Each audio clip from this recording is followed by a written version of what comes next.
اللہ کے نبی صلی اللہ علیہ وسلم کا فرمان ہے،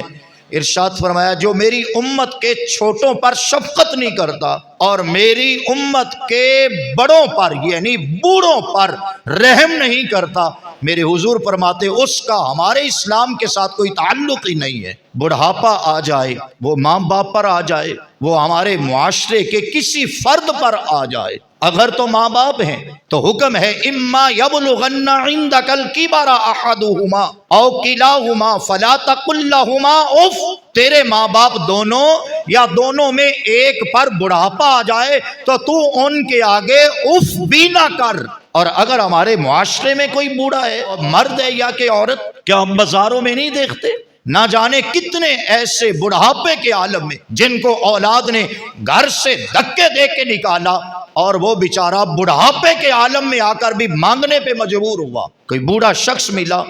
اور پھر ہم نے اس کو دھکے ہی دے دیے اور پھر ہم نے اس کو چار سنائی دی اور ہم اس کو جو ہے وہ کوئی دو چار سنا کے دھکا دے کے گزر گئے، تو پھر ہم نے غلط کیا۔ ایک حدیث پڑھ کر ہم آج کے مضمون کو سمیٹ رہے ہیں۔ اللہ کے محبوب صلی اللہ تعالی وسلم نے فرمایا جو میری امت کے کسی بوڑھے کی قدر کرے گا، مسلمان بوڑھا ہو، ارشاد فرمایا جو میری امت کے کسی بوڑھے کی قدر کرے گا، اللہ اس کے لیے کوئی ایسا سامان ضرور پیدا کرے گا کہ جب وہ بڑھاپے میں آئے گا تو اللہ کسی کا دل اس کی طرف پھیر دے گا۔ اس لیے اپنے بڑوں کی قدر کرنا سیکھیے، وہ ماں باپ ہیں، وہ آپ کی برادری سے ہیں، وہ ہمارے معاشرے سے ہیں۔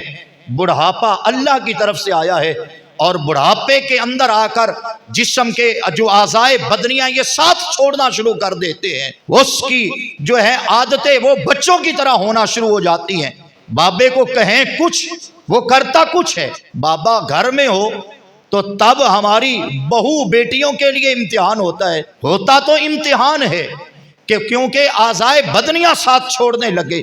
آنکھیں کمزور ہو گئی، عقل کمزور ہو گئی، یہاں تک کہ اسے بچوں کی طرف پھیر دیا جاتا ہے۔ لیکن ایک نسخہ کیمیا آپ کو بتا رہا ہوں، علماء فرماتے ہیں جو بندہ کثرت سے قرآن پڑھتا رہتا ہے، اللہ قرآن کی برکت سے یہ کمال دیتا ہے کہ قرآن پڑھنے والا پر بڑھاپا ضرور آ جاتا ہے پر اللہ اس کی عقل کو زائل نہیں ہونے دیتا۔ جو قرآن پڑھتا رہے اس پر بڑھاپا ضرور آ جاتا ہے لیکن اللہ اس کی عقل کو زائل نہیں ہونے دیتا، بلکہ اس کی عقل کو بھی سلامت رکھتا ہے اور اس کے حافظے کو بھی طاقت دیتا ہے اور اس کی آنکھوں کی بصارت کو بھی اسی طرح ہی رکھتا ہے جو بندہ قرآن مجید کی تلاوت کرتا رہتا ہے۔ اللہ تعالیٰ کی بارگاہ میں دعا ہے اللہ ہمیں اپنے بڑوں کی قدر کرنے کی توفیق نصیب